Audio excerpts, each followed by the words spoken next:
Bonjour à tous, nouvelle vidéo aujourd'hui dans laquelle je vais partager avec vous comment trouver la date, comment dire, calculer une date de valeur pour tout ce qui est placement. Par exemple, là ici on parle d'un exemple ici. Surtout cet exemple-là, il va nous servir pour savoir à quel moment je dois faire un dépôt sur, par exemple, sur un compte d'épargne pour tout ce qui est calcul d'intérêt. Savoir à ce que la date de valeur, c'est-à-dire si je le mets entre le 1 et le 15 ou entre le 16 et la fin du mois. Et la même chose pour tout ce qui est retrait. Si je retire entre le 1 et le 15 ou entre par exemple le 16 et la fin du mois. Donc très, très intéressant à savoir pour faire, comment dire, pour pas perdre en intérêt et comme ça vos intérêts continuent à fructifier. Donc j'ai une explication ici, donc bien sûr tout ça on peut trouver ça sur internet sans problème, hein. Donc là c'est voilà en gros et voilà, j'ai essayé de résumer au mieux comment dire, j'ai essayé de résumer au mieux le commentaire ici là. Donc hop, voilà. Il y a qu'en France où ça fonctionne comme ça, à ma connaissance en tout cas. Peut-être dans d'autres pays, ils ont le même principe, mais en tout cas, nous, ce qui nous intéresse vraiment, bien sûr, je vous laisserai dire hein, tout ça. Et surtout, ce qui nous intéresse, c'est ce petit paragraphe-là, c'est ce paragraphe ici, là. Voilà. Donc, entre le 1 et le voilà, entre le 1 et le 15, la date de valeur est le 16. Et si vous réalisez entre le 16 et la fin du mois, la date de valeur est le premier du mois. Changement pour tout ce qui est retrait. Faites un retrait entre le 1 et le 15, la date de valeur sera fixée au dernier jour du mois précédent. Et si votre retrait est effectué entre le 16 et la fin du mois, la date prise en compte, c'est-à-dire la date de valeur, sera le 15 du mois dernier. Voilà, mieux vaut effectuer les versions fin de quinzaine car c'est pris directement pour tout ce qui est calcul. Okay. Et après, vous avez aussi ici comment les banques calculent les intérêts, tout ça.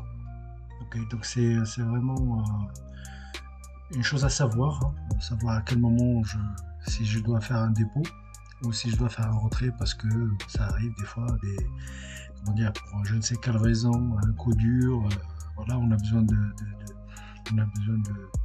fonds, on a besoin de retirer un peu de sous, tout ça, savoir à quel moment il faut le faire. C'est jamais évident parce qu'on peut pas tout anticiper, mais en tout cas, voilà, on aura une idée à peu près, surtout pour les dépôts. Par contre, pour les dépôts, ça veut dire, ouais, si j'ai en ma possession une somme, bien sûr après avoir réglé toutes mes factures, les loyers et compagnie, voilà, s'il me reste un peu de sous, ben, je pourrais toujours épargner, me constituer cette petite épargne-là, justement pour les coups durs du quotidien des fois. Okay. Et donc là, voilà, j'ai fait un petit tableau ici. Le petit tableau ici, donc on a des dates d'opération, pour exemple, hein, c'est juste des exemples. Donc dépôt, retrait et dépôt par exemple. Et les dates de valeur, elles sont là. Donc si admettons je change ici, si je mets, je sais pas, le 16, tac, c'est tout de suite, c'est pris en compte le mois suivant, quoi. Si je prends ici la date de retrait, si je la mets, allez, on va dire, on l'a fait le 12, hop, c'est tout de suite le mois dernier, okay, par rapport à ce qui est marqué ici. Donc c'est toujours la quinzaine en arrière. D'accord, c'est toujours la quinzaine en arrière ici. Voilà, la formule à faire, donc la formule est un peu longue, donc voilà, on la voit ici, hein. On la voit ici la formule, donc elle est fonctionnelle tout ça, donc vérifiez tout ça.